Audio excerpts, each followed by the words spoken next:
général, il concerne la jeunesse musulmane face à son avenir dans la communauté européenne, puisque vous vivez dans cette communauté, il y a parmi vous qui viennent de France, d'Allemagne, d'Hollande, de Belgique, etc. Nous allons faire en sorte que ce séminaire soit partagé entre des moments d'enseignement, surtout le matin, et l'après-midi où il y aura des loisirs, comme des sorties ou du sport, et en même temps d'autres animations, telles que l'hygiène et santé, animée par le docteur Barthollet, par Ibrahim, ou la communication, des cercles de qualité, donc apprendre ce qu'est la communication. Et la troisième chose, ça sera l'informatique que vous avez déjà fait. Peut-être qu'il y a parmi vous celles ou ceux qui n'ont pas encore pu s'initier à l'informatique. Vous aurez aussi la possibilité de vous initier à l'informatique. Donc ça sera l'après-midi. Le soir sera consacré à des réunions, à des djemmas, où ceux qui veulent apprendre le sama auront des Bukhara pour leur apprendre le sama, et éventuellement aussi il y a des discussions qui vont surgir ou dont vous aurez besoin, des explications dont vous aurez besoin, telles que le dogme, par exemple, des points sur le dogme.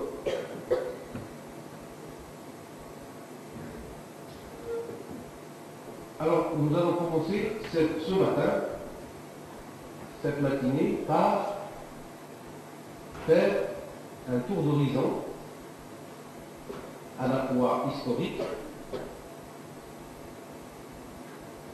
sur l'islam, la réalité islamique d'aujourd'hui, les problèmes auxquels elle est confrontée en Occident. Vous avez tous entendu parler de ce qui se passe à la télévision, dans les journaux. Vous vivez ça quotidiennement.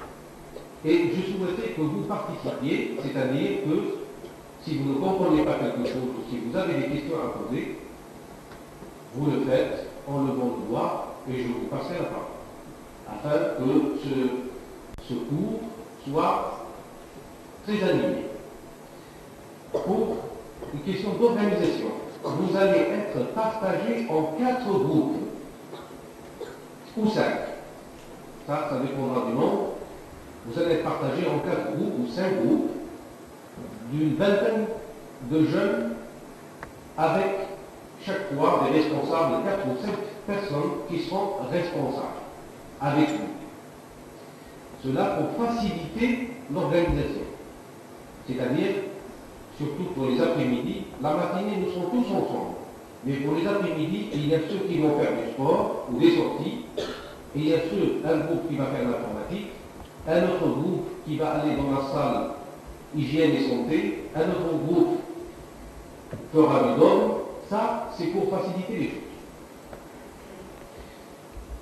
Alors, je voudrais que ce groupe soit homogène, c'est-à-dire qu'il y ait dans chaque groupe un peu de Belgique, un peu de France, un peu d'Allemagne. Il faut que ça soit bien mélangé pour que vous vous habituiez à vous connaître. Sur le plan organisation, je crois que je vous ai dit l'essentiel. Maintenant, à la fin de ce cours, vers 12h30, nous allons afficher le programme d'aujourd'hui et chacune ou chacun de vous peut le consulter et à ce moment-là, il choisira le groupe auquel il peut participer.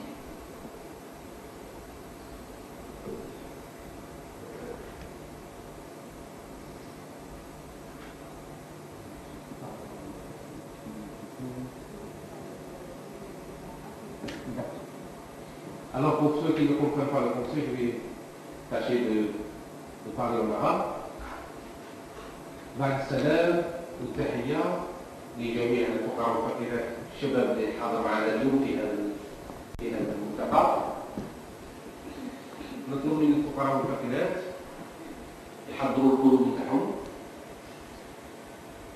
ويشاركوا كلهم مشاركة فعالية، أي بالكلام، بالأسئلة، بالأجوبة ربما ليعطوها، حتى يكون هذا الملتقى إن شاء الله بالفوز والفائدة على الجميع. مسألة فيما يخص النظام، هذا الملتقى يكون فيه يتقسم على اثنين.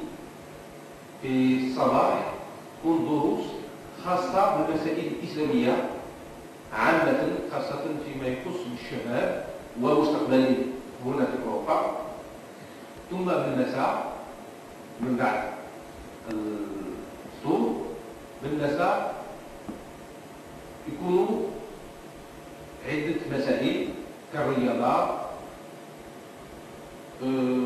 أو المسائل حابين نديروا مسائل نتاع الصحة والطب، لأن راه الشباب ربما عدة مسائل نحط فيها أسئلة فيما يخص المخدرات أو فيما يخص السيدة أو فيما يخص المسائل كما هذو. راه كاين طبيب تاع سي إبراهيم هو باش يجاوبكم على هذه الأسئلة.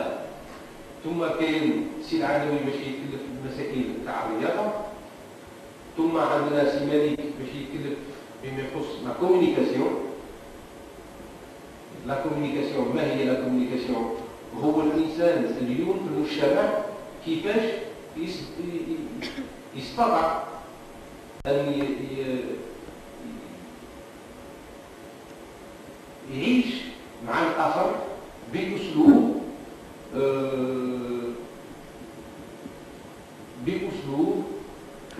فيها نوع من الإنسانية، فيها نوع من فلسفة الحياة.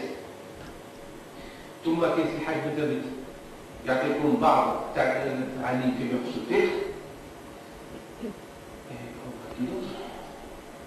وفيما يخص الانفورماتيك، الحاسوب الآلي. راه عندكم كذلك سي رشيد من باريس باش هو يكون يعطيكم دروس فيما يخص الانفورماتيك. هذا باختصار، ونطلب من جميع الفقراء والفتيات باش يحضروا القلوب نتاعهم ويكون مسألته بنظام ويكون الواقع، وهذا ما يتعدى حتى واحد ما يتعدى عن الحدود اللي هي ماشي نديروها. Je voudrais surtout rappeler encore une fois que pour le bon déroulement de ce séminaire, il faut une discipline. Il nous faut une discipline, c'est-à-dire on doit respecter les horaires du lever, les horaires des repas, les horaires des cours et les horaires surtout de la nuit. Nous ne sommes pas seuls dans ce sens. Il y a d'autres personnes qui viennent, qui logent en même temps que nous, et nous devons surtout éviter tout ce qui est chahut et tout ce qui est indiscipline. Alors, je vous demande à tous, chacun de vous êtes assez grand maintenant pour ne pas vous mettre derrière chacun de vous un gendarme. Vous êtes assez grand pour pouvoir être des responsables et faire le minimum, d'être le minimum indiscipliné et de participer afin que l'ordre et la discipline soient partout. On m'a dit qu'hier soir, bien sûr, ou celles qui ne sont pas debout jusqu'à 4 heures du matin. Ça, c'est quelque chose qui ne doit pas se reproduire. Est-ce clair? C'est clair?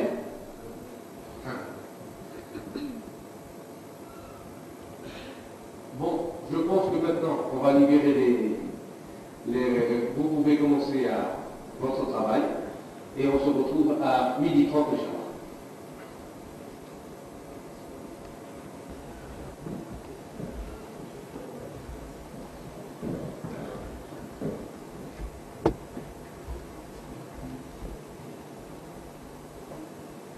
Alors, je vais faire tout mon cours plus ou moins en français.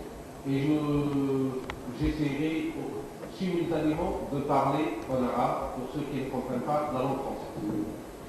Mais je voudrais que si vous ne comprenez pas quelque chose, m'arrêtez pour qu'on puisse s'expliquer. Est-ce clair? Je ne voudrais pas parler tout seul. Je veux que vous participez pleinement à ce cours.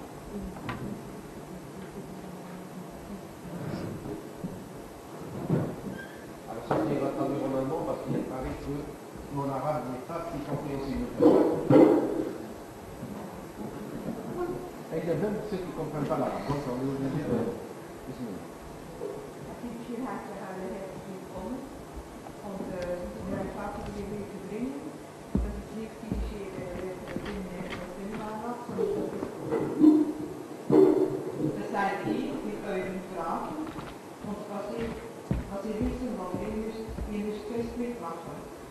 Und diese Themen sind allgemein die Jugend, die islamische Jugend heute im Westen, die Fragen, die ihr jeden Tag hört, seht und sehen. Dann ist es unterteilt, morgen hat er einen Kurs mit Singschmier und am Nachmittag hat er einen Teil Sport, dann ein Teil ist mit Ibrahim über die Fragen von Gesundheit und Hygiene. Mit Akademie habt ihr einen Kurs, könnt ihr teilnehmen an einem Seminar von Kommunikation, welches innerlich integriert. Dann ist mit Herrn Spenterbeck ein Kurs vorgesehen für den Physik, für das Dogma. Und dann ist noch ein Zivilabschnitt für Informatik, die Bildungshelfer, die vielleicht da noch nicht das haben lernen können. Und am Abend ist ein Dogma, das ist ein Schema. Heute Morgen wird die Geschichte so einen kurzen Rundblick machen für die Geschichte des Islam. Und die Realität heute, wie der Westen den Islam sieht und auch wie der Islam den Westen sieht. Und er möchte, ihr werdet alle unterteilt in 4 oder 5 Gruppen je nach Anzahl. Und es sind immer 4 oder 5 Verantwortliche dabei. Und diese Gruppe bleibt immer zusammen. Also dann seid ihr einmal bei mit Sidi Malik oder Sidi Ibrahim und am Morgen sind immer alle beisammen. Und Sidi Schir möchte noch einmal erinnern, dass wir hier nicht allein in diesem Zentrum sind, dass eine Disziplin gewünscht ist, dass es notwendig ist, dass wir das Programm durchmachen können. Und auch am Abend sei es welche gewesen, die bis heute morgen bis 4 Uhr nicht Ruhe gegeben haben. Wir sind nicht allein im Zentrum. Und ich möchte noch einmal bitten, dass jeder die Verantwortung auf sich nimmt, diese Disziplin einzuhalten. Zur Zeit zum Kurs zu kommen, zum Gebet zu kommen, zum Essen zu kommen, damit wir so viel wie möglich profitieren können. Und wenn ihr Fragen habt, dann müsst ihr einfach klar, wo es nicht, wie wir schon da gewesen ist, danach sagen, jetzt müsst ihr die Gelegenheit nutzen, die ist jetzt da.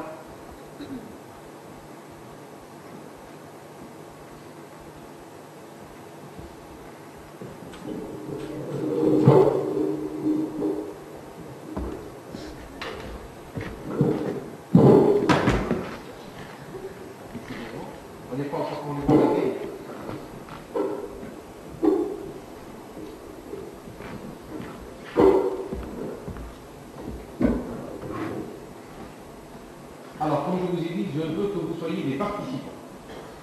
Nous allons faire, comme je vous ai dit, de l'histoire, un peu d'histoire, pour pouvoir un petit peu ramener notre compréhension dans une trame, dans un ensemble où nous voyons les choses un peu plus clairement. Cette histoire, c'est l'histoire de l'islam et de son évolution depuis 14 siècles. Vous savez tous que l'islam est né en Arabie.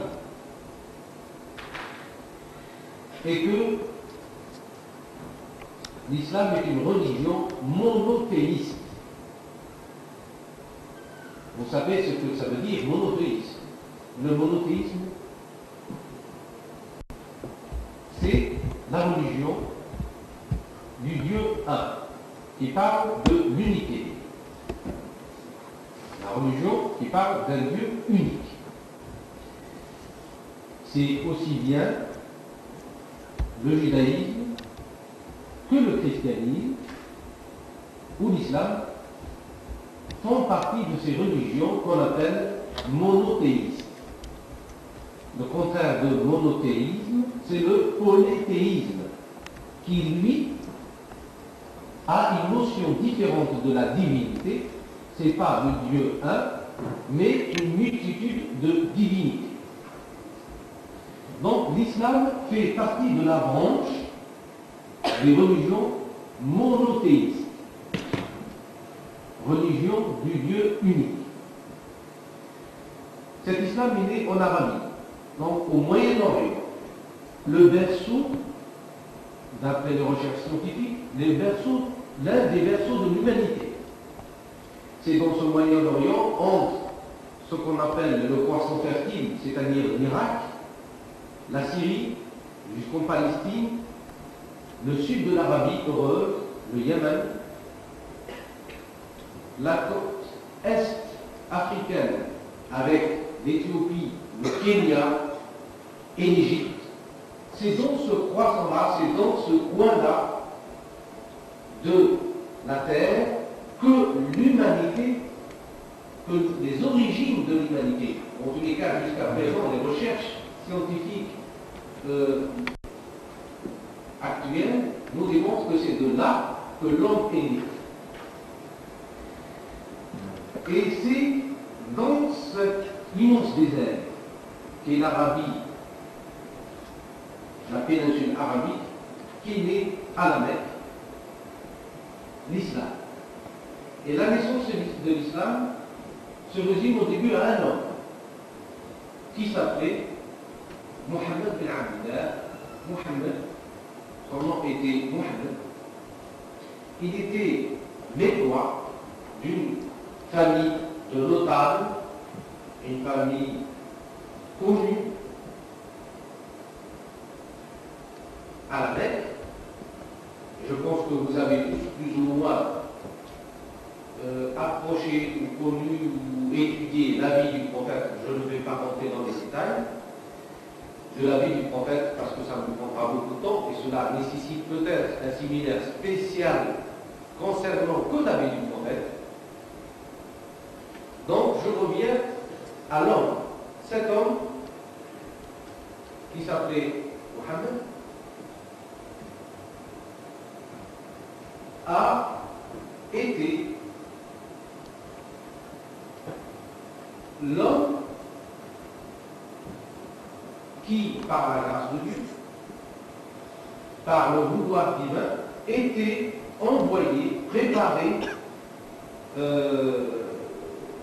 à l'ensemble de l'humanité pour les rappeler à une vérité essentielle, à une vérité essentielle qui est l'unicité, le tawhid, l'unicité,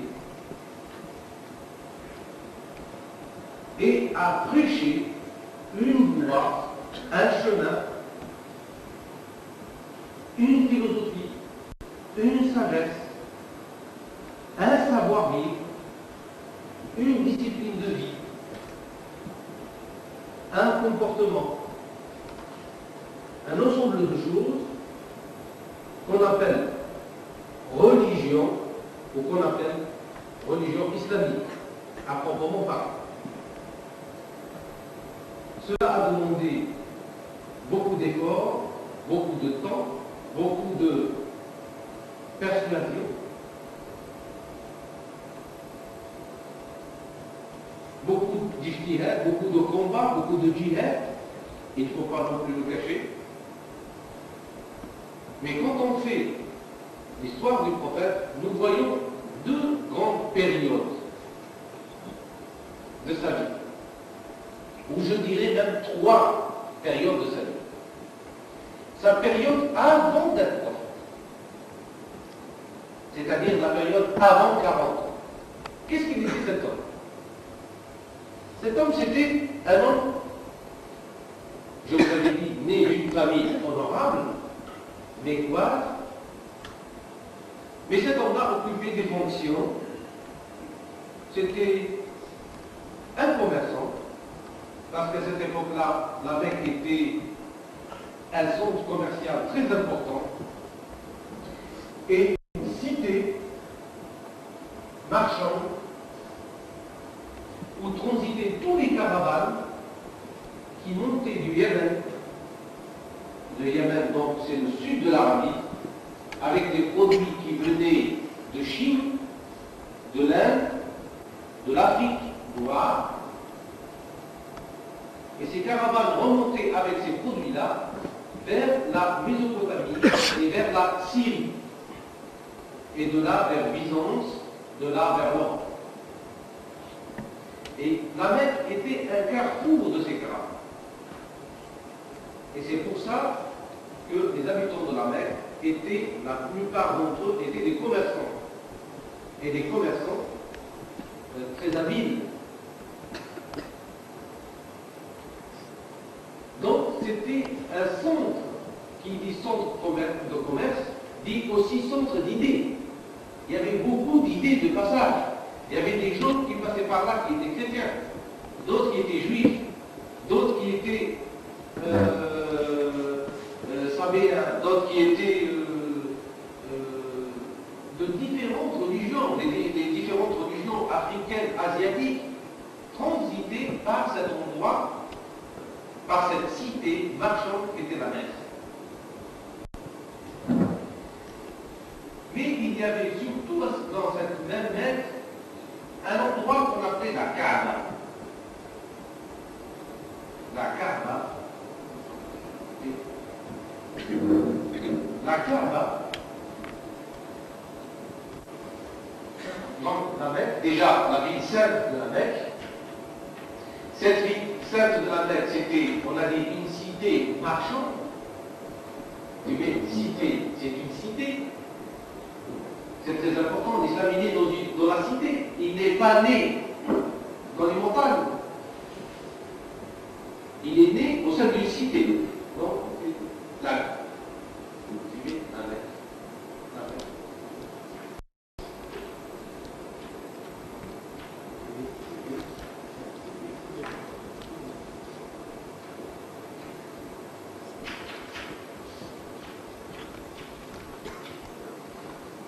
Et la Kaaba, qu'est-ce que c'est que la Kaaba? D'après la légende, la Kaaba est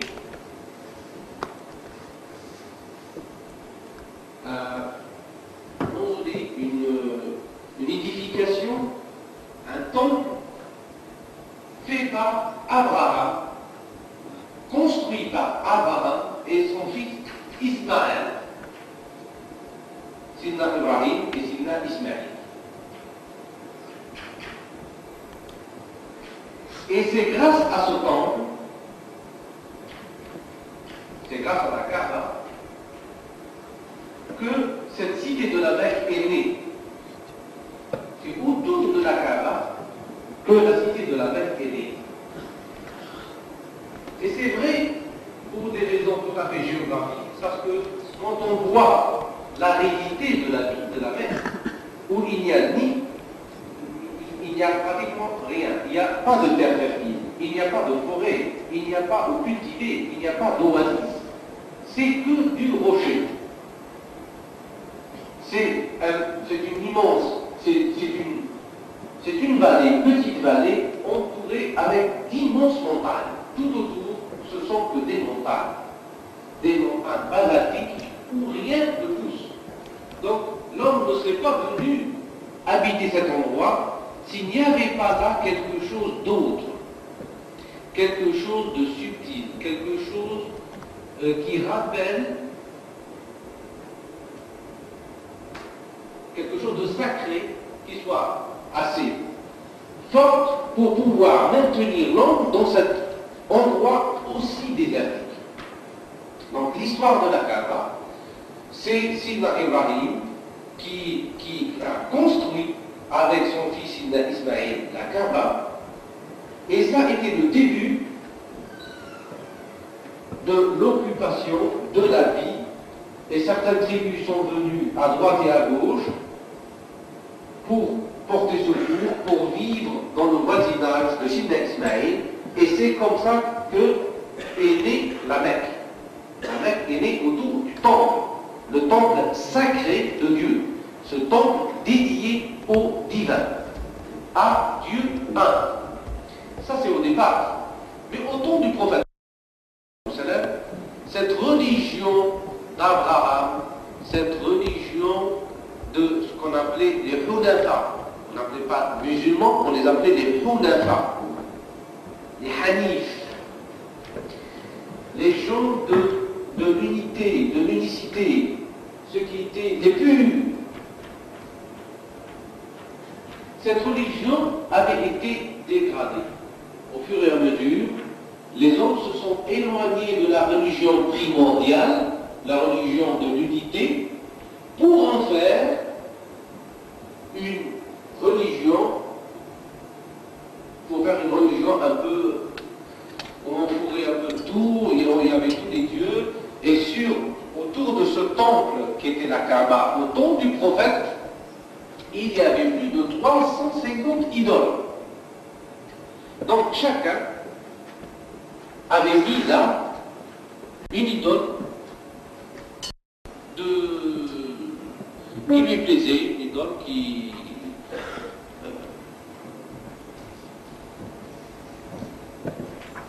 on avait ramené des idoles de l'Irak, de la Syrie, d'Afrique noire, du fin fond de l'Arabie, du fin fond de l'Asie. Chacun a amené son idole fétiche, et on était tombé dans une religion polythéiste, fétichiste, où le sens du divin était complètement dilué, où le sens de Dieu un était complètement, petit à petit, complètement dilué.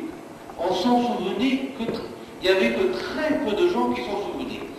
Mais n'oublions pas quand même que parmi ces gens qui étaient polythéistes, il y avait toujours les monothéistes, qui étaient des juifs et des chrétiens, qui vivaient toujours dans la péninsule arabique. Donc c'est dans ce cadre que le prophète Mohammed, alayhi salatu wassalam, c'est dans ce cadre, c'est dans ce milieu qu'il est né, c'est dans ce milieu qu'il a grandi, un milieu où je dirais, d'un côté, il y avait le négatif, c'est-à-dire il y avait cette cité de marchands, et on sait que les marchands, c'est des capitalistes, c'est le gain, c'est l'argent avant tout. Et ça, c'est sur le plan matériel, mais sur le plan spirituel, la religion s'était dégradée et est devenue une religion fétichiste, polythéiste, mais d'un autre côté, il y avait une liberté d'expression assez extraordinaire, puisque toutes les religions du monde se rencontraient là. Ça, c'est la chose positive. C'est que il y avait aussi une liberté sur le plan spirituel et religieux qui permettait à toutes les religions de se rencontrer dans cet endroit. Parce qu'elles étaient toutes acceptées. Alors je m'arrête là pour que Safia puisse traduire un peu pour ceux qui de l'engagement.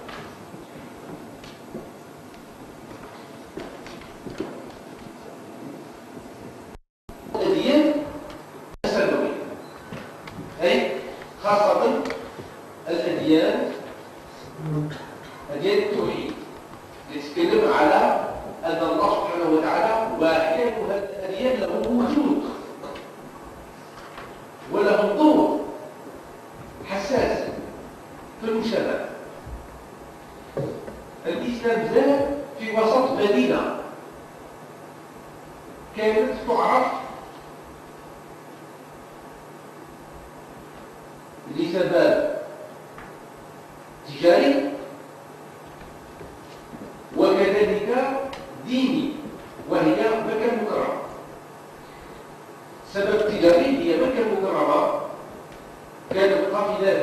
اللي هي تطلع من اليمن وتجي من الحبش أي كربية، تأتي بسلوع أفريقيا، سلوع الهند، سلوع الصين، سلوع الصين، كانت تنزل في عدن وتطلع لمكة المكرمة، ومن مكة تمشي العراق، الأردن، سوريا، وتطلع حتى لأوروبا. ولذلك مكة كانت مدينة معروفة في التاريخ قبل ظهور الإسلام، كان لها دور حساس في الاقتصاد الدولي فيما بين الأقطار الشمالية والجنوبية. ثم النقطة الثانية اللي كانت معروفة بها مكة المكرمة، وهي كان فيها بيت يسمى بالكعبة. الكعبة، ما هي الكعبة؟ قلنا يحكى في التاريخ على أن الكعبة المشرفة أسست أو بنيت من طرف سيدنا إبراهيم الخليل وابنه سيدنا إسماعيل.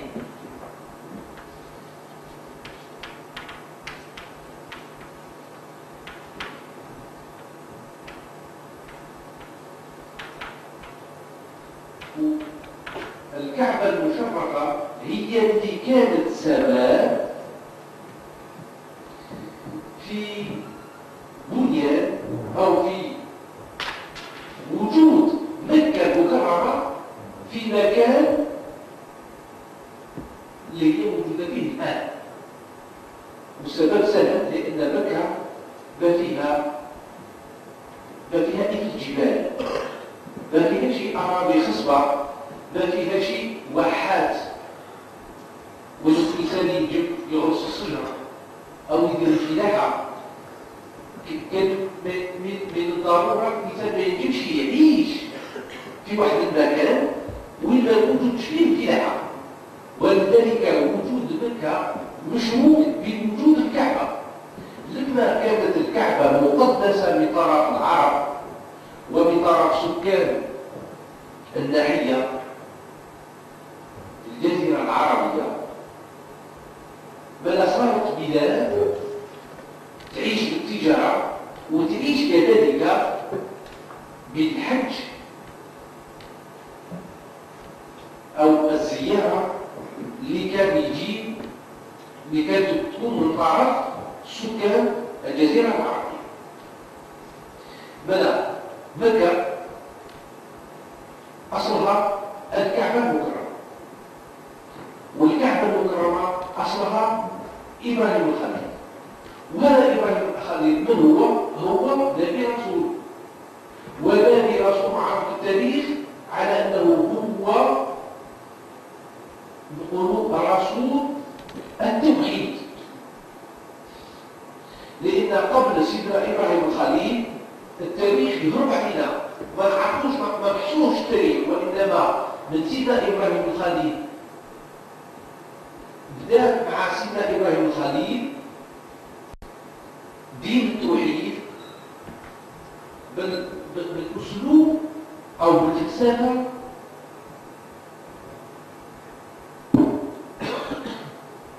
اللي رانا عايشين عليها حتى يومنا هذا. بلا أصل الأديان المنزلة التوحيدية في الأرض معمولة تاريخيا هي منذ سيدنا إبراهيم الخليل. هذا في هذا الوسط، في هذه البلاد، في هذا المكان نشأ النبي عليه الصلاة والسلام. ولذلك قلت في حياة النبي كاين ثلاث أصناف، نجم نقسم حياة النبي على ثلاث أصناف. القسمة الأولى هو قبل النبوة، القسمة الثانية هي من النبوة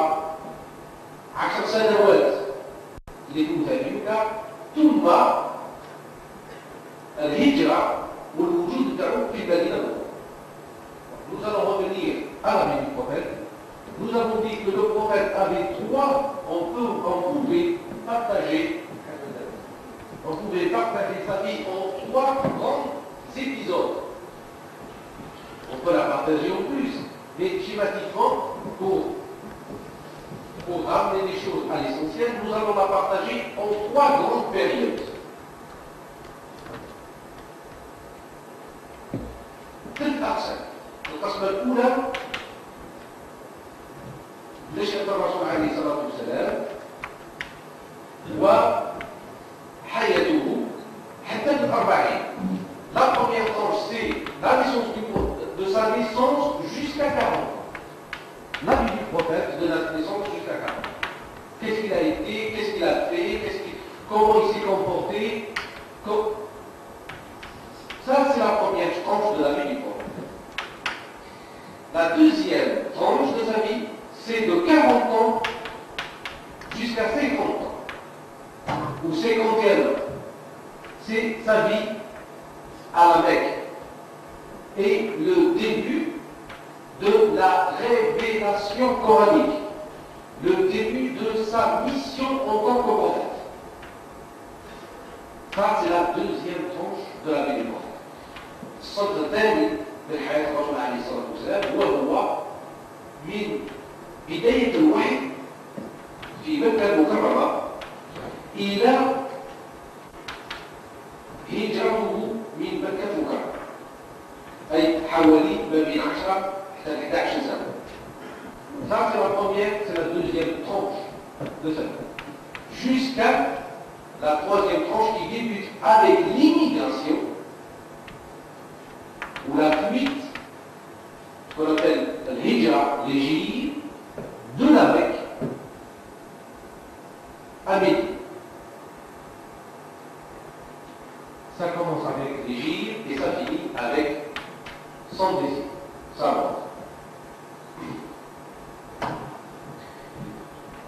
Entre 40 ans et 60 ans, le prophète, alayhi salatu wassalam, a rempli cette mission colossale, extraordinaire, que très peu d'hommes sur la terre, ou peut-être, je dirais qu'il est, dans ce jour-là, il est unique, ont pu faire en si peu de temps ce que le prophète, alayhi salatu wassalam, a fait.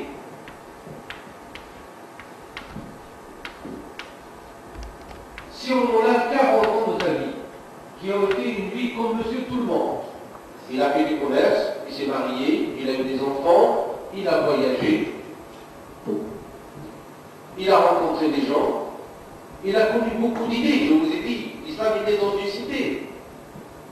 Et cette cité, c'est une cité marchande. Les marchands du monde entier passaient par là. Les Grecs, les Syriens, les Yéménites, les Indiens, les Perses. C'était pas un inconnu, c'était pas une ville inconnue, c'était pas un trou perdu. La Mecque était une cité marchande. Et il y avait, dans ce négatif dont je vous ai parlé tout à l'heure, c'est-à-dire qu'on avait perdu la religion primordiale, on avait toujours gardé la maison sacrée de Dieu, donc la Kaaba, qui jouait un rôle fondamental, qui était visitée par des milliers de gens chaque année. Elle ne demeure jusqu'à aujourd'hui. Et en même temps, cette tolérance, parce que je crois qu'on n'a pas souligné, ou très peu de gens ont souligné, cette tolérance qu'il y avait à la Mecque. Ça, c'est un point positif. C'est un point positif, parce que nulle part ailleurs, il y avait cette tolérance qu'il y avait à la Mecque. Ailleurs, c'était des temples qui étaient dédiés à telle religion, et on faisait de telle religion. On n'acceptait pas les autres religions. Mais à la Mecque, il y avait cette tolérance. Je vous ai dit qu'il y avait plus de 350 idoles. Parmi ces idoles, bien sûr, il y avait aussi des monothéistes. Il y avait des juifs, il y avait des chrétiens qui vivaient à la Mecque, qui avaient leur culte à la Mecque. Et c'est au sein de cette extraordinaire, je dirais de cette extraordinaire effervescence à la fois d'idées, de tabous, de fatras, de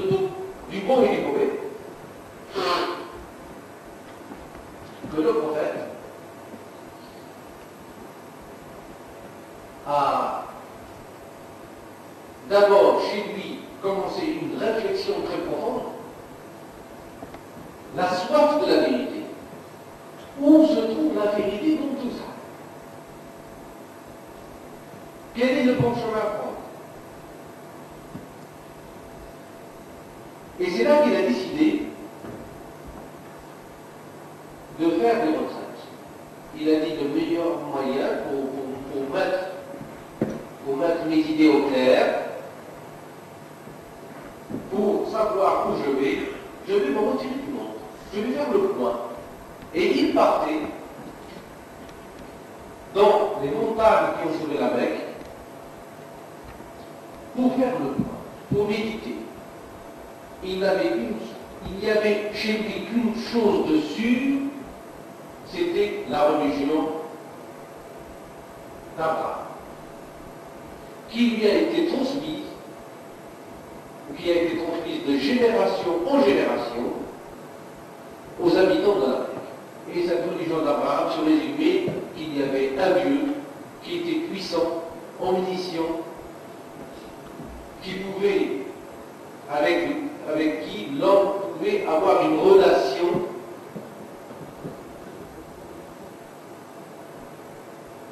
et l'aventure de cet homme va commencer et avec elle, l'aventure aujourd'hui d'un milliard d'êtres humains. À travers 14 siècles, cette aventure de l'islam demeure toujours présente dans le monde d'aujourd'hui. النبي عليه الصلاة والسلام في مكة المكرمة ولا ما ننسوش على أن مكة المكرمة بلاد تجارية، بلاد مقدسة قبل نشأ النبي عليه الصلاة والسلام، قبل زيادة النبي كانت مقدسة بطرف العرب.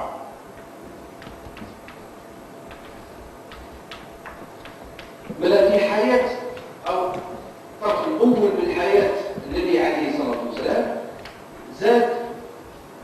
نشأ في تربى في وسط وين كان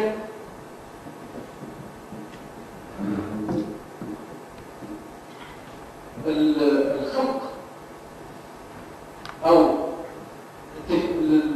الأديان والفلسفات الأخرى وجميع الأمور اللي كانت في العالم في ساعة النبي عليه الصلاة والسلام إذا كان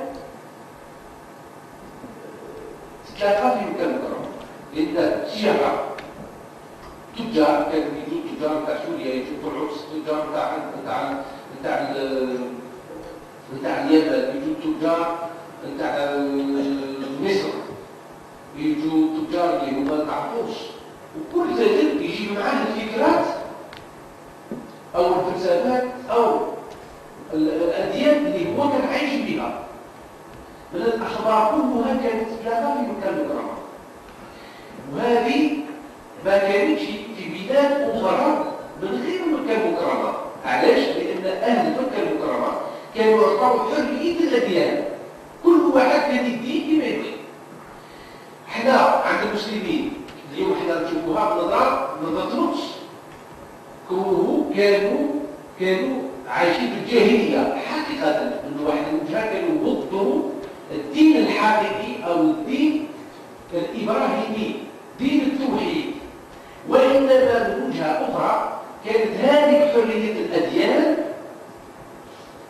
فاتحة للإنسان للتفكير، باش يفكر، باش يبحث، باش يسقسي،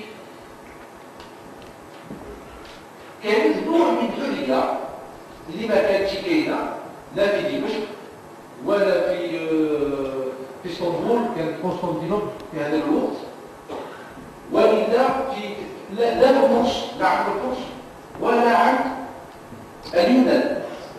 Cette liberté d'expression qui existait à la Mecque ne se trouvait ni à Byzance, qui était la capitale de l'Empire romain de cette époque, ni en Perse.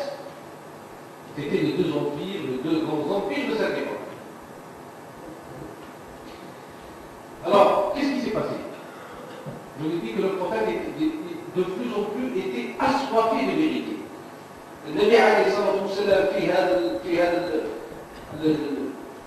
المحور، في هذا المجتمع وكان كل واحد يقول بدين، كل واحد يقول برب، هو بقى في الحيرة. وين هي الحقيقة؟ وين هي الطريق السهلة؟ وين هي الطريق الصح؟ بدأ صلى الله عليه وسلم شيئا فشيء يبعد المجتمع ويستغل يدير خلوات خارج مكة المكرمة، منها الخلوة اللي دارها في جبل حراء. Et l'une de ces retraites, c'est la célèbre retraite de Jabal Hira, ou Ghar Hira, Jabal Nour, ce qu'on appelle aujourd'hui la montagne de la lumière, où se trouve la caverne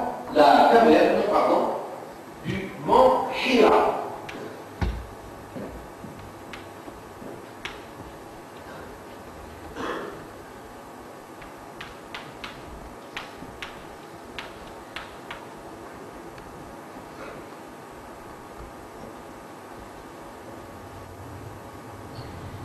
الاعتزال مع النبي عليه الصلاه والسلام ما عرفناش شحال الدم، عامين 3 4 الله اعلم. التاريخ يقول عامين وهذا ما فيهوش محقق. شحال من خطوه دار الرسول عليه الصلاه والسلام ماشي متحقق. Combien de retraites a fait le prophète? 1 an, 2 ans, 3 ans, 4 ans, 6 mois, nous ne le savons pas. Il y a certains historiens qui les estiment à 2 années, bon, mais c'est peu clair. Mais ce qui est sûr, c'est que à Hira, il va se passer quelque chose. Et quelque chose qui va bouleverser cet homme. Et à travers cet homme, elle va s'abattre comme une pluie, comme un déluge, qui va, à partir de cet instant, renverser, changer la face du monde de cette époque. Ce qui s'est passé, le prophète nous l'a raconté, avec une sincérité d'ailleurs assez extraordinaire. Et c'est là où on sent la force de la vérité, c'est quand quelqu'un raconte l'expérience dans sa simplicité, dans sa vérité, sans attarder par des métaphores ou des constructions philosophiques. Il faut dire que le prophète était illettré, c'est-à-dire qu'il ne savait ni lire ni écrire. Ça n'empêche pas l'intelligence, mais il était illettré parce qu'il avait perdu ses parents très très jeunes. Son père, il l'a perdu à sa naissance, et sa mère, il l'a perdu, il avait 6 ans. Donc, c'était un orphelin de père et de mère très très jeune, et il a été élevé par, on peut dire, son grand-père. Et après son grand-père, son oncle. N'empêche qu'il n'a pas reçu l'instruction qu'il fallait pour pouvoir lire ou écrire. À cette époque, les Arabes, c'était des gens qui l'écriture n'était pas encore assez développée, et c'est surtout par oui-dire, par la mémoire, on a magasiné l'histoire, surtout par la mémoire. Donc revenons à cette histoire de Hira, à cette montagne de la lumière. Le prophète dit toujours, comme d'habitude, il est monté faire sa retraite dans cette caverne. Et un soir, il s'est trouvé devant un être qu'il décrit aussi grand,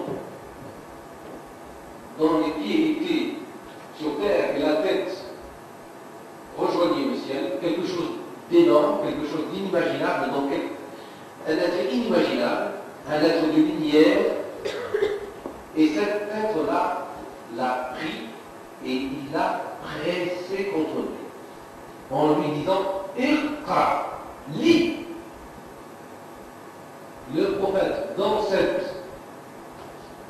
dans cette situation.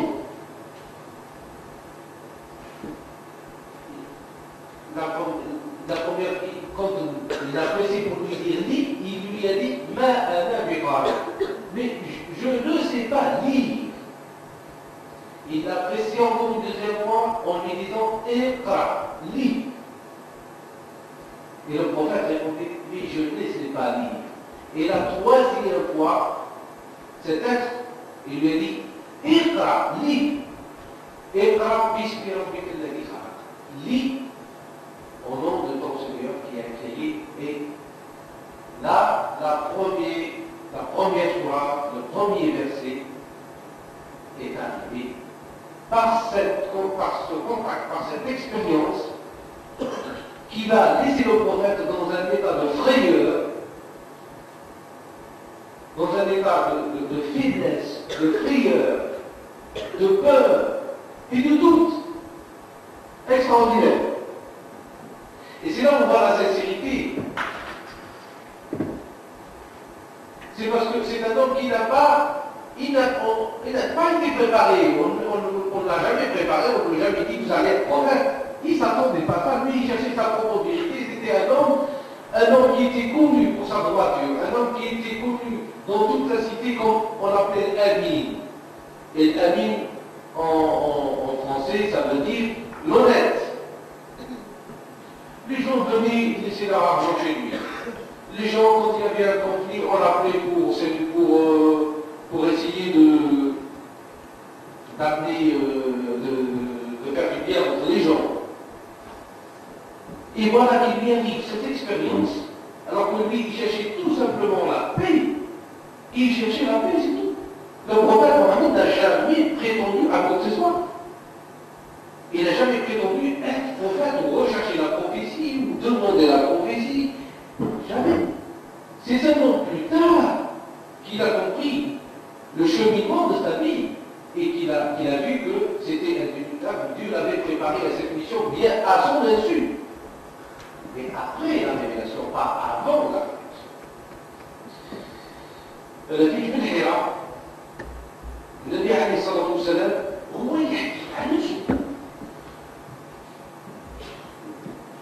والخبر اللي وصلنا عن النبي عليه الصلاة والسلام هو يأكد لنا على الحقيقة، على أن الشيء اللي عاش النبي حقيقة لا شك فيه ولا وهم. علاش؟ لأن النبي عليه الصلاة والسلام شيء يحكوا لنا ما ترزوش، ما يجيبش واحد الكلام مطروح وشباب فيه مراحل وفيه أجوبة وأسئلة وشكون أنت وين راه الله وشكون هذه الله. قال لنا الحقيقة هي قال لي كنت نتعبد في غار حراء حتى خرج شخص رجلين تاعو في الأرض وراس تاعو في السماء، خلعني خفت، حكمني ودلعني لي زيرني عنده وقال اقرأ. جاوبت قلت ما أنا بقارئ، أنا ما أقرأش. النبي عليه الصلاة والسلام لسان أمي لا يقرأ ولا يكتب. قال عاود دلعني المرة الثانية قال لي اقرأ، قلت ما أنا بقارئ. عاود الثالثة قال اقرأ باسم ربك الذي خلق الإنسان من علق. اقرأ وربك الأكرم الذي خلق. اقرأ وربك الأكرم الذي علم بالقلم علم الإنسان ما لم يعلم. ليس بكل شيء. هذه أول سورة وأول آية نزلت في القرآن الكريم. النبي ما خرجش فرحان ماشي دهشان خايف، هو اللي كان يحوس إلا عن رحمة سلام على باش العقل نتاعو والقلب نتاعو على الاطمئنان قالوا هالشيء زادوا حيرة على حيرة، لأن ما كانش يتوجد ولا يتوقع في نفسه على أنه هو نبي ولا رسول ولا يخص يبلغ رسالة، ما كانش يقع فيها، ما كانش يتوجد لها، ما كانش يتصور في ذهن النبي عليه الصلاة والسلام على أن هذا هو سيدنا جبرائيل وهذه اقرأ باسم ربك هو القرآن وخصو يخرج يقولها للناس والناس تصارع تتأمن به وتقول له ده رسول ويجيب لهم شريعة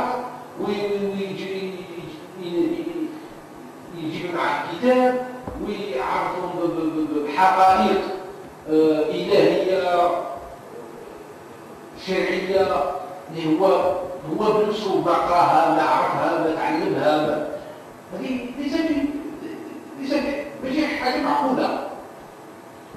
Donc nous voyons que le prophète ce premier contact avec le divin va être pour lui une source d'agitation extrême.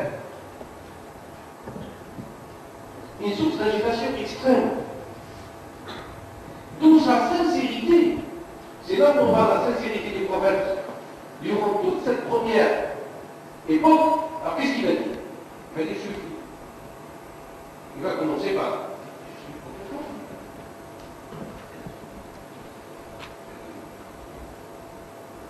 j'ai perdu la tête.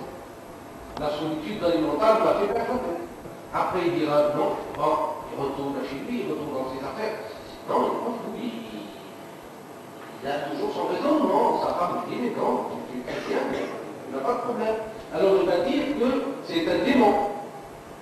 C'est le démon qui va habiter, c'est le démon qui va.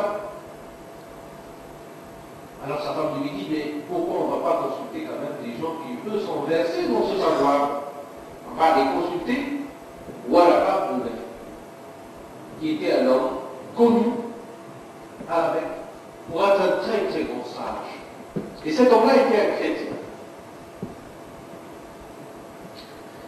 Un chrétien arabe à la Mecque.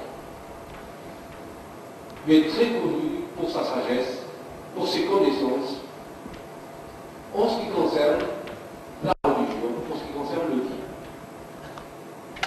Alors on va le consulter.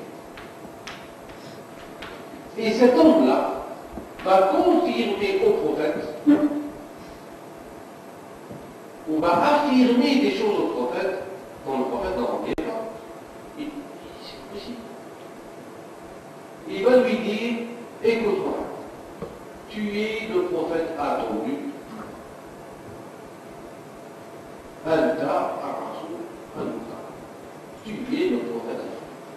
لما النبي عليه الصلاة والسلام من بعد الواقعة عليه حيرة يبقى شك على أن ربما تطلع أنت وربما تطلع أنت ربما هذوك إذا جاء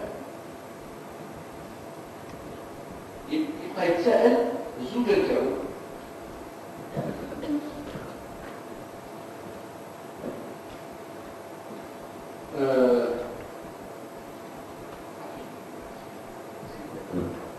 Tilda Khadija, la première femme du prophète, va lui demander d'aller voir son cousin, Waraqa. Et c'est là où on voit le rôle de la femme du prophète, Tilda Khadija, et le rôle important qu'elle a joué dès le départ, parce qu'elle a cru dans le prophète avant même qu'il soit prophète. Et elle a soutenu dans sa mission dès le début. Et c'est elle qui a cette idée géniale de lui dire, mais allons consulter un tel.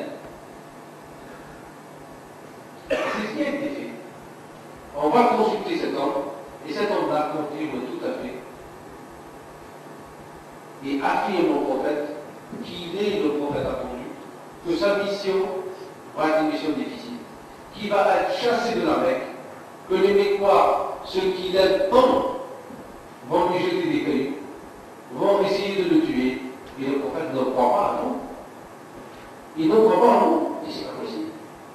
Pourquoi ils vont me sortir de chez moi? Pourquoi? Il ne va pas croire en vous. Et pourtant, c'est ce qui va arriver pendant 11 ans.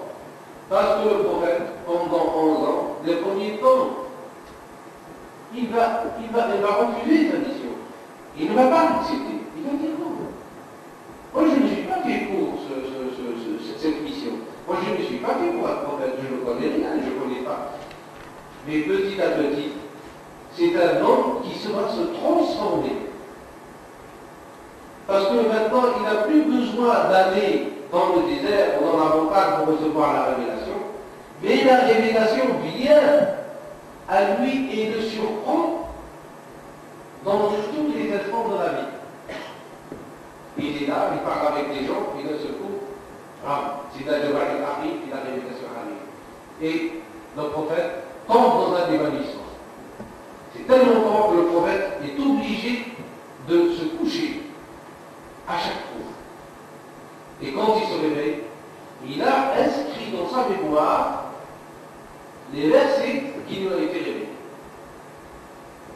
Et il raconte au fur et à mesure ce qu'il a vu, ce qu'il a vécu, ce qu'il a entendu. Et sa bouche, dans sa mémoire, s'est imprimé à jamais. C'est comme s'il y avait quelqu'un qui écrivait dans sa mémoire, et quand il se réveillait, cela était inscrit à jamais dans sa mémoire. Alors, après Iqra, ce premier verset, il y aura d'autres versets. Et vous finissez des versets qui vont l'obliger. Ya ayyuhal mudaththir, qum fa'anzir. Oh, toi qui es caché, sous la couverture, lève-toi. Quand ça convient, il était caché, il refusait, il se cachait, il ne voulait pas se montrer. Mais le commandement de Dieu était là, lève-toi. Ya ayyuhal mudaththir, qum fa'anzir. Lève-toi et proclame.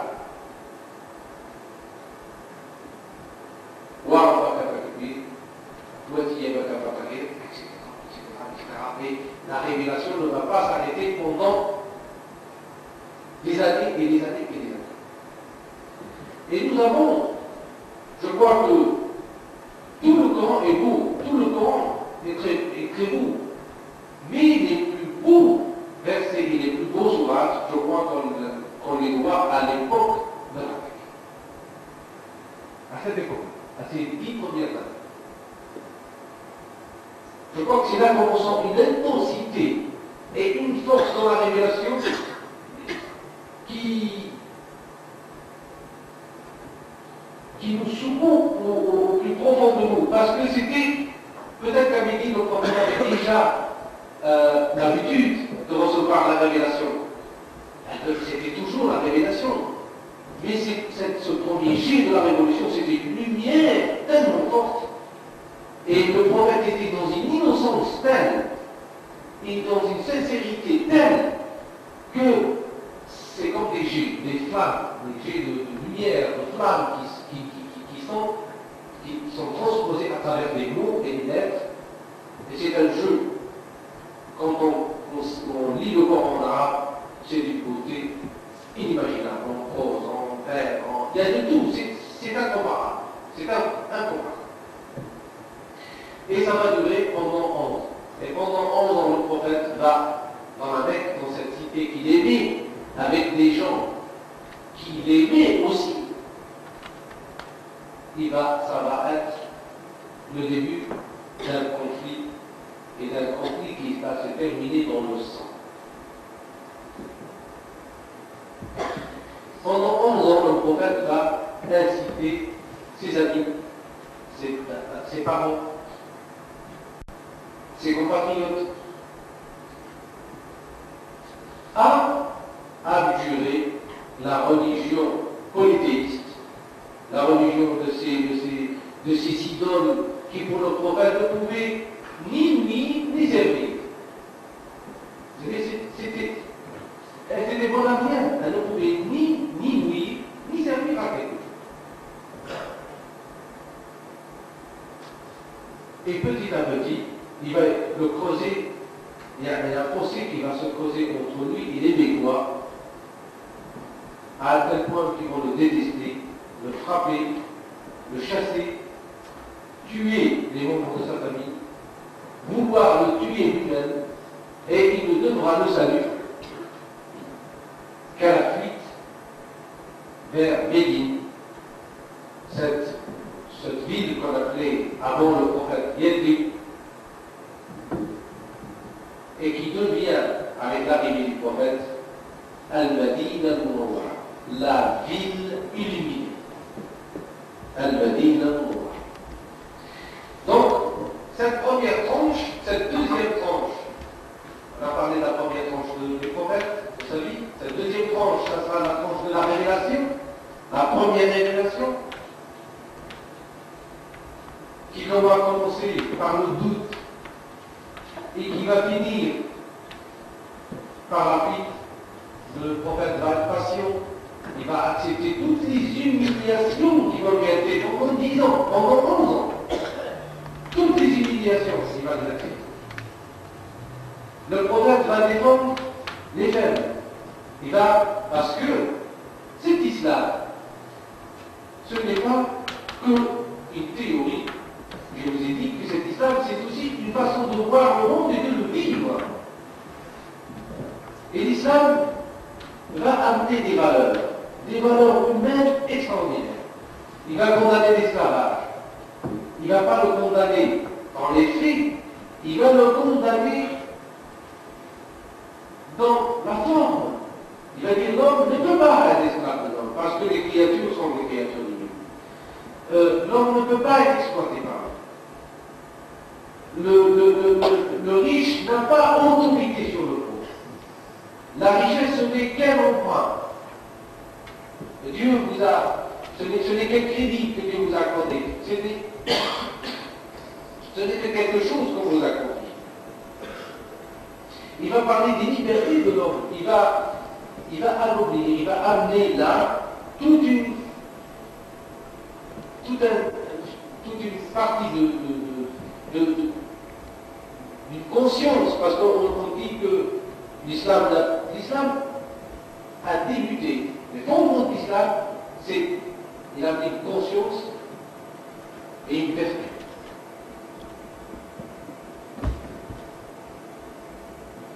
L'islam vient d'Amir.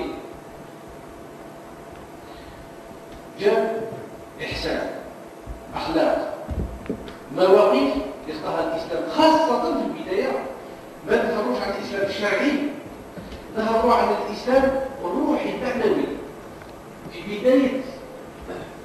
بداية الرسالة المحمدية الإسلام الشرعي كان مثلا ماهوش موجود وإنما ما هو الشيء اللي كان موجود في العشر سنين الأولى من الإسلام كان خاصة الإسلام الإخلاقي يتكلم عن الأخلاق جاي يحارب العنصرية جاي يحارب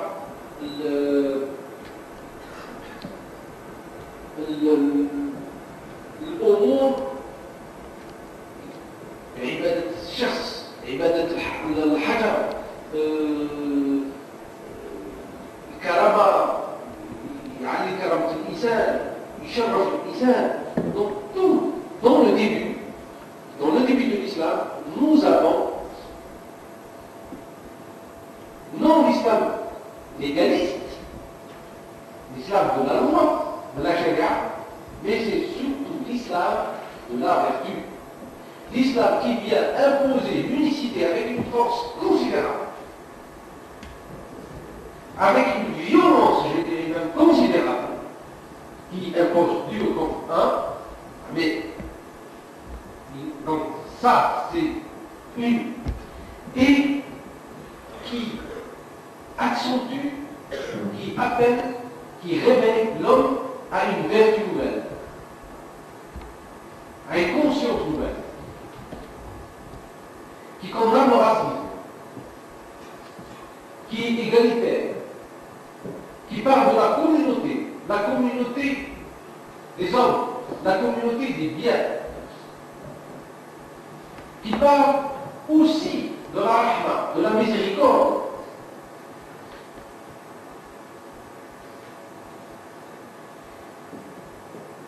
Et c'est dans ces 10 premières années que nous avons les fondements universels de l'islam qui vont se créer.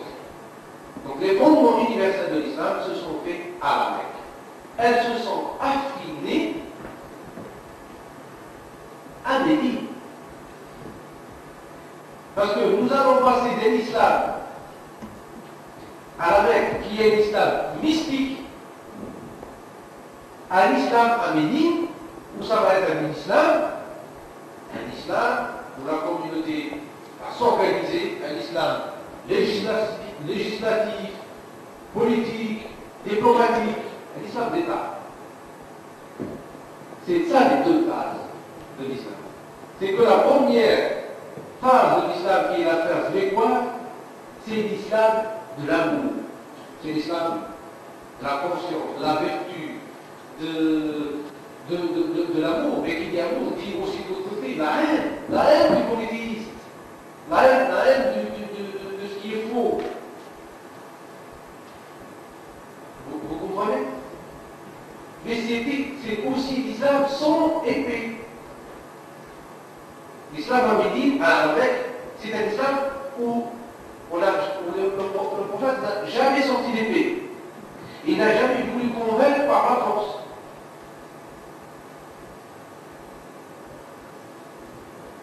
Parce que c'était un islam mystique. C'était un islam, spirituellement parlant, il avait axé que sur les notions universelles. Il était universel, il parlait de Dieu de l'univers, de Dieu de la miséricorde, de Dieu du châtiment, de Dieu. Mais de l'autre côté, il parlait d'amour, il parlait de l'égalité des hommes, de cette rencontre entre Dieu et l'homme sans intermédiaire. Cet islam-là va avoir des ennemis descendus. On va commencer par le tolérer, mais on tolère quelque chose qui, à la Mecque, c'est là où on voit la limite de la tolérance, c'est que les Grécois toléraient quelque chose qui ne gênait pas les affaires. Mais quelque chose qui commençait à s'interroger sur une nouvelle société, là, ça n'allait plus. On commençait à toucher aux riches en leur disant qu'il faut qu'ils partagent avec les autres pauvres, ça va. Ça, c'est, on ne tolère plus quand on touche au matériel. Alors, ils ont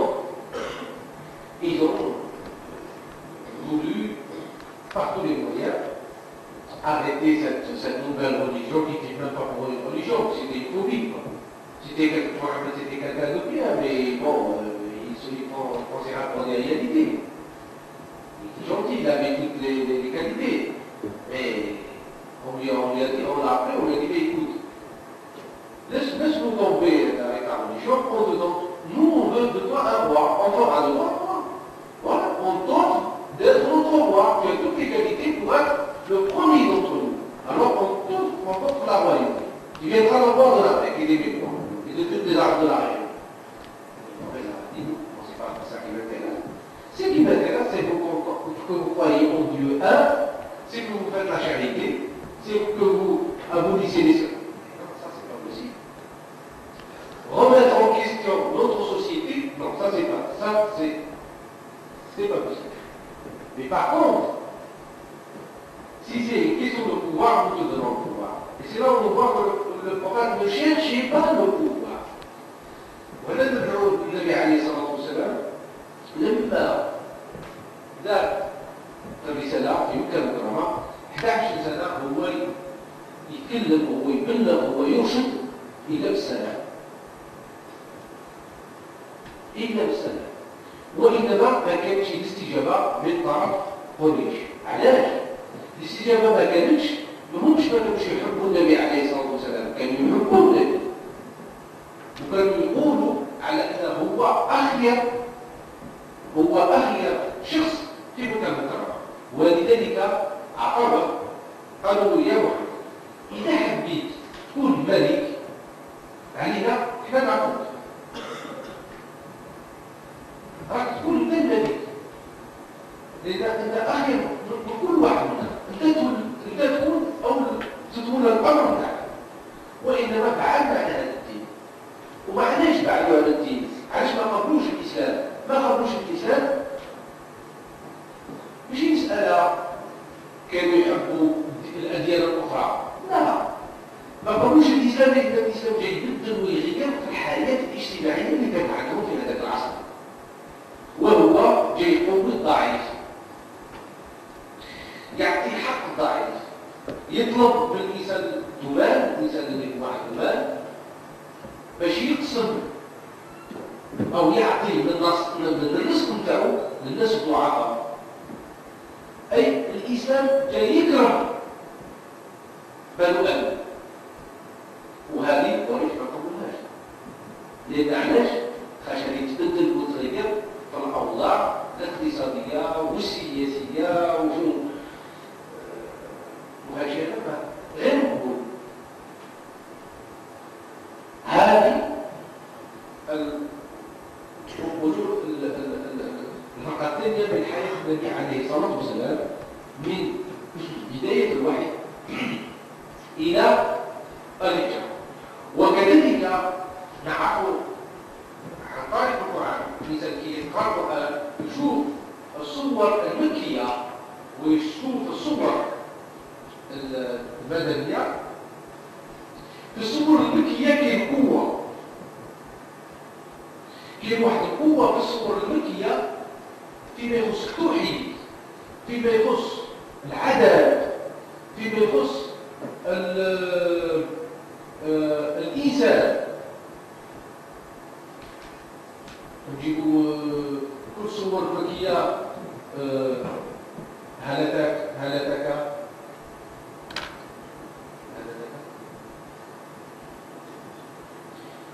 هل أتى على الإنسان حين من التهديد بكل شيء مذكورة. tout ce qui est la création de l'homme, خلق الإنسان، خلق الكواكب، خلق الطبيعة، كل هذا موجودين في الصور المكية. الله سبحانه وتعالى التجلي الإلهي، أسماء الله، الرحمن، سورة الرحمن نزلت، سورة الرحمن نزلت في مكوية، وحكينا قوة الله في الصور المكية. ما كاينش صور اللي هي تتكلم كما حنا نقولوا في الربا، ولا تتكلم لنا في الميراث، ولا لا شريعة. كان الأمور الشرعية والأمور الاقتصادية والشرعية ما كايناش. في مكة واش نزل إلا الأمور، إلا الروحيات، إلا المسائل اللي هي كانت أساس بنية الإسلام بقوة قاطعة روحية، حتى الإنسان يشوف على أن النبي عليه الصلاة والسلام في مكة المكرمة كان كينزل عليه الوحي، كان ينزل عليه واحد القوة نتاع نورية، كان يخرج كرصاص. في المدينة لا، في المدينة القرآن كان يجي يجاوب على أسئلة، يعطي يحل أمور، يعطي شريعة، يعطي كذا.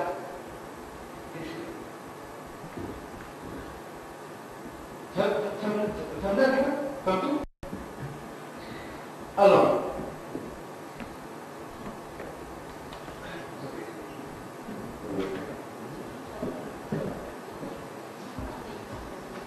bon, nous arrivons ici à peu près à la moitié de notre cours. Est-ce que jusqu'à présent, avant de passer à la phase 3 de la vie du prophète, d'abord historiquement, il me semble que ce que je vous ai dit vous a appris quelque chose que vous voulez qu'on fasse un point d'histoire aujourd'hui avant de faire demain autre chose de plus tel que la philosophie de vie ou les autres chapitres est-ce qu'il jusque-là, est-ce qu'il y a des questions? Il y a un qui est أسئلة الكلام أو الكتب بهذا كان يكون فيه فإذا ولا شيء من تعرفوه ما كاينش حاجة يحتاج الإعادة. Est-ce que vous saviez tout ça? Vous n'aviez pas besoin qu'on vous le répète.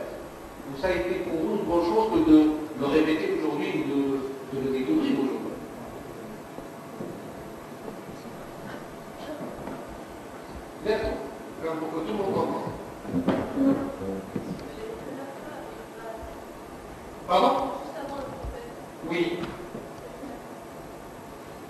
Avant le prophète, pardon?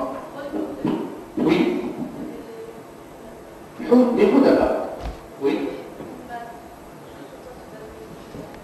Il n'y avait pas à proprement dit une base, non. Ça se transmettait uniquement de bouche à oreille. C'était la religion primordiale d'Abraham. On appelait ça la religion primordiale d'Abraham. Mais ça se transmettait, les Conacas se sont toujours succédés. Il y avait toujours des sages. Mais il ne faut pas oublier qu'il y avait le christianisme. Et le christianisme à cette époque-là était la religion,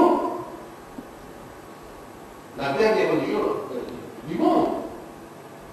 Et qu'il y avait des chrétiens aussi à la Mecque. On l'a vu.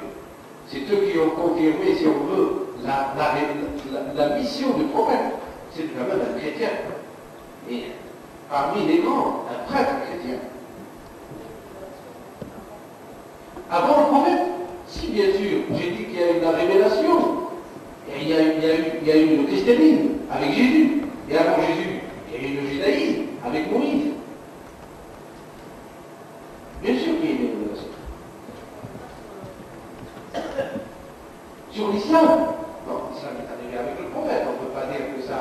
Peut-être que quand on va aller vers des notions philosophiques, on va voir qu'après tout, l'islam n'est pas venu avec le prophète, mais le prophète en a été le révélateur, mais que l'islam a été de tout temps. Tu comprends? Levez-vous pour que les autres entendent.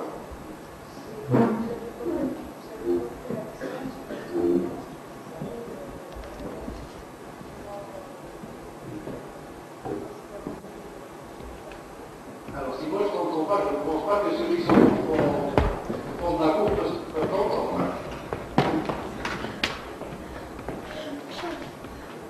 Vous avez porté l'accent sur la tolérance qui existait avec toutes les religions qui se côtoyaient, se rencontraient, vivaient ensemble en communauté. Et je voulais savoir, par rapport à l'histoire universelle,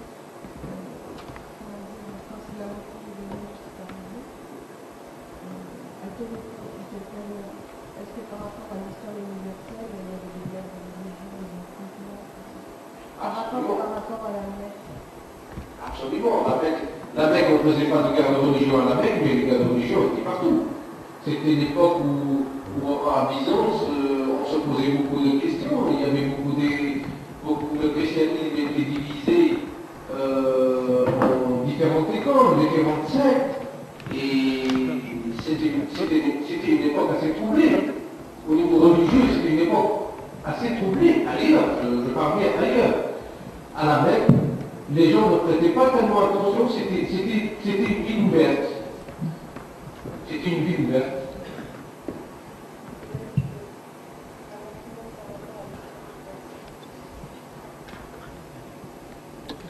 Tu veux les dates dans l'histoire?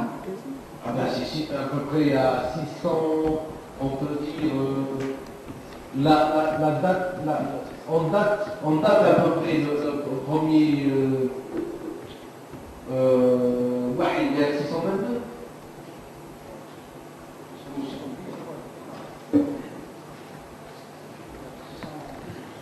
Entre 612, ça se passe entre 612 et 622. Donc jusqu'à l'arrivée. On pourrait peut-être faire une remarque à ce sujet. Oui. C'est le moment où la rédaction du Talmud chez les Juifs se termine. Ah À la fin du 6e et du 7e siècle. Et Je vous répète pour la salle, c'est le moment où la rédaction du Talmud, c'est-à-dire la loi orale qu'on met par écrit chez les Juifs, se termine, la fin du 6e et du 7e siècle. Et c'est probablement aussi le moment par lequel les chrétiens considèrent que la période des pères de l'Église est terminée et qu'on entre dans une période plus institutionnelle, plus fortement institutionnelle, Au et ça qui fait ça. Au niveau de Byzance. Par exemple, oui. On a l'impression que Mahomet est venu pour certains peuples à un moment où les autres liens étaient aussi arrivés à un carrefour. Il était arrivé donc pour certains peuples à un moment où d'autres peuples étaient arrivés à un carrefour eux-mêmes. Oui, je crois. C'est une page de l'histoire, c'est-à-dire c'est une période de l'histoire où il y a observé beaucoup, on sent qu'il y avait beaucoup d'interrogations. L'humanité s'interrogeait. L'humanité s'interrogeait sur son devenir, sur son avenir, ça bougeait énormément. Ça bougeait énormément, effectivement. Et l'islam a été une réponse, c'est-à-dire qu'il a amené des réponses simples à une époque perdue. Il a amené des réponses simples, par exemple l'unicité, ça a été quelque chose de très clair. On était clair.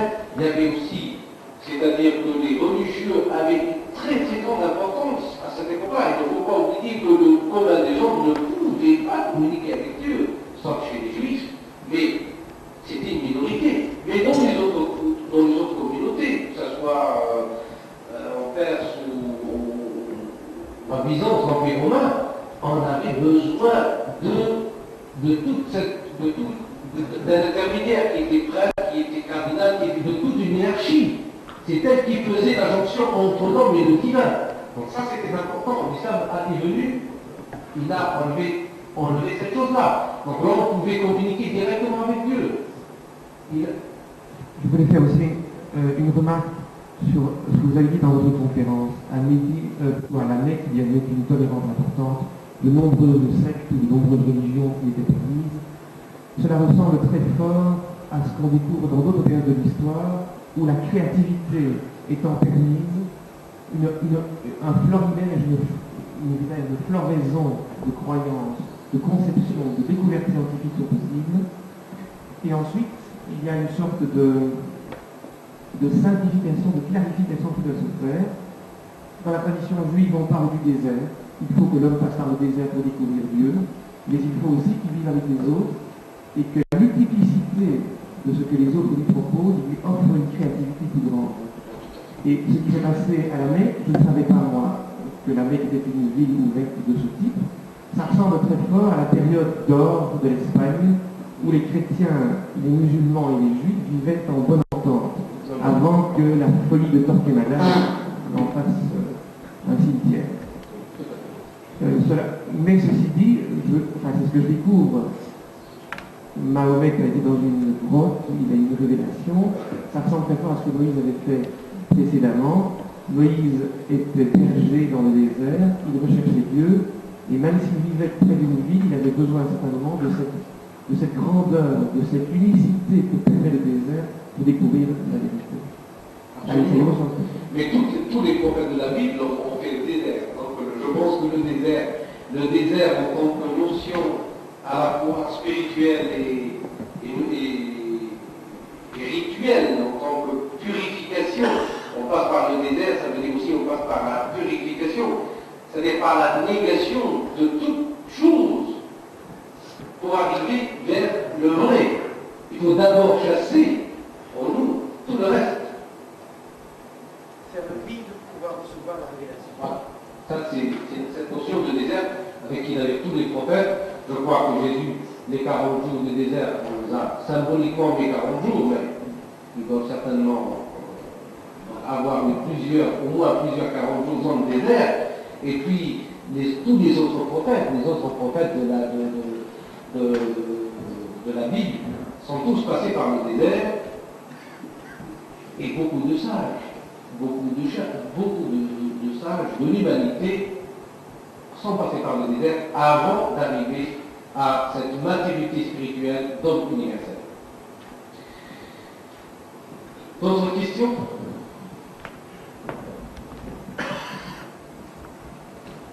Sylvie, je n'ai pas compris quand vous avez dit qu'il y avait la Mecque, Oui. et que le prophète annonçait le Coran différemment. Vous avez parlé que l'Église était plus doux. J'ai pas compris. Non, j'ai dit que nous sommes dans la période mécoise. Alors qu'est-ce qu'il veut savoir? On n'a pas parlé de l'époque médinoise, du Coran d'époque médinoise, mais on va parler de l'époque mécoise, et il dit que la révélation à la Mecque et à Médine n'était pas la même, n'avait pas les mêmes.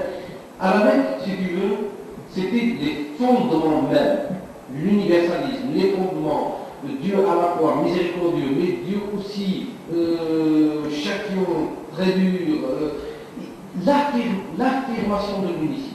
Ça, c'était quelque chose d'indéniable. La remise en question de toute un ordre de société. Par exemple, on parlait des pauvres, on parlait des orphelins, on parlait des bonnes actions, etc., etc. La condamnation, si tu veux, de l'inégalité qui était dans la société, et qui l'est toujours. Donc, la période mécoise, c'est une période qui est valable, à mon avis, sans disponibilité dans tous les temps. Qui est valable. Ça ne veut pas dire que celle de Méline n'est pas valable, mais je veux dire qu'elle est, c'est pas qu'elle est valable, elle a une connotation, elle a une, qui concerne tous les temps. Mais, à Méline, c'est une autre étape. C'est une autre chose qui va se faire, c'est la constitution carrément de la communauté musulmane, avec ses lois, ses dogmes, sa diplomatie, Là, on revient à des choses courantes, terre à terre. Alors qu'à la Mecque, c'était des choses, c'était vraiment des jets extraordinaires, c'est comme un volcan, il y avait des jets de lumière qui sortaient, de feu. C'était... On le sent, en lisant, en tous les cas, ça ressort en arabe. On ne peut peut-être pas le ressortir à travers la traduction, mais quand on est dans la langue arabe, on sent qu'il y avait là un volcan, il y a un volcan qui a éclaté à Médine, et ce volcan a pris forme à la Mecque, et il a pris forme petit à petit, et à Médine, donc ça va être une lave qui va être contenue, ça va se stabiliser, on va parler de... Oui, s'institutionnaliser, oui, c'est vrai. On va parler de l'héritage. À la Mecque, on ne parle pas d'héritage. On va parler des obligations